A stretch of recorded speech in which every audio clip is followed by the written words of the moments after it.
পাতলা স্কিনের সমস্যায় ভুগছেন এমন অনেক অনেক ইস্যুস আমাদের কাছে আসে এবং এটা মূলত দু ধরনের এসে থাকে।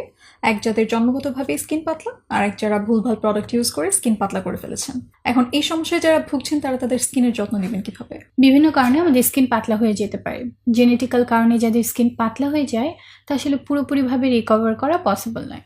তবে আমরা এই স্কিন যেন আরও বেশি সেন্সিটিভ বা ড্যামেজ না হয় সেটার প্রতি খেয়াল রাখতে পারি। আরও বিভিন্ন কারণে আমাদের স্কিন পাতলা হয়ে যায়, যেমন সান ড্যামেজ, বয়সের কারণে, এবং সবচেয়ে ইম্পর্টেন্ট এবং রেগুলার বেসিসে আমরা যে প্রবলেমটা দেখতে পারি সেটা হচ্ছে স্টেরয়েড জাতীয় ক্রিম অর্থাৎ ফর্সাকারী ক্রিম। এসব ক্রিমে অতিরিক্ত মাত্রায় স্টেরয়েড, মার্কারি বা হার্শ কেমিক্যাল থাকে, যা আমাদের স্কিনের জন্য প্রচণ্ড ক্ষতির কারণ হয়ে দাঁড়ায়।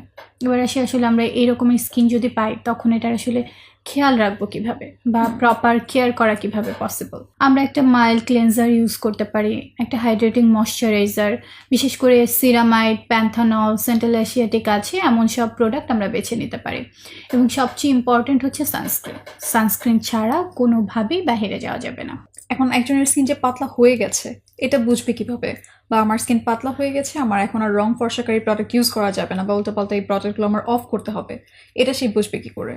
আমরা যখন এ ধরনের পেশেন্ট পাই যে যাদের স্কিন পাতলা হয়ে গেছে, তাদের আমরা সর্বপ্রথম যে সাইনটা দেখতে পাই সেটা হচ্ছে তার স্কিনের ভিতর থেকে আমাদের যে ভেইনস বা হচ্ছে শিরা থাকে, রগ থাকে যেটাকে আমরা বলি, এটা ভিজিবল হয়ে যায়।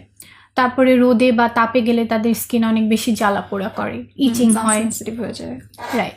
তাদের স্কিনে দাগছোপ আসা শুরু করে, অল্প বয়সে পিগমেন্টেশনের প্রবলেম বা ম্যালাজমার মতন প্রবলেম, মেস্তা যেটাকে আমরা বলি, এসব আমরা দেখতে পারি। তখন আমরা যদি হিস্ট্রি নেই পেশেন্টের, তাহলে দেখা যায় যে ম্যাক্সিমাম টাইমেই আমরা পেশেন্টের এসব ফর্সাকারী, রং ফর্সাকারী ক্রিম ইউজের হচ্ছে হিস্ট্রি পাই। অর্থাৎ স্কিন সেন্সিটিভ হয়ে গেলে অথবা রোদে গেলে জ্বালা পোড়া করলে বা যদি দেখা যায় যে ভেইন আগে থেকে একটু বেশি ভিজিবল হয়ে গেছে, তখন এই প্রোডাক্টগুলো অফ করতে হবে বা বুঝতে হবে যে আমার স্কিন পাতলা হয়ে গেছে, এখন এটার স্পেশাল কেয়ার দরকার।